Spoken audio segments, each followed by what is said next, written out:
మరోవైపు ఏపీలో లోక్సభ అసెంబ్లీ ఎన్నికల్లో పోటీ చేసే అభ్యర్థుల మూడో జాబితాను టీడీపీ ప్రకటించింది. 13 ఎంపీ, 11 అసెంబ్లీ స్థానాలకు సంబంధించిన జాబితాను విడుదల చేసింది.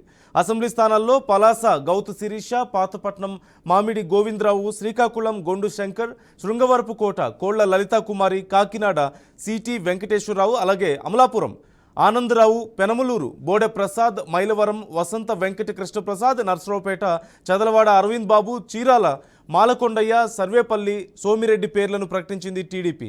పొత్తులో భాగంగా మొత్తం 144 అసెంబ్లీ, 17 పార్లమెంట్ స్థానాల్లో టీడీపీ పోటీ చేయనుంది. ఇదివరకే 128 శాసనసభ స్థానాలకు అభ్యర్థులను ప్రకటించగా తాజాగా మరో 11 మందిని వెల్లడించింది. 5 అసెంబ్లీ, 4 ఎంపీ స్థానాలను పెండింగ్లో పెట్టింది.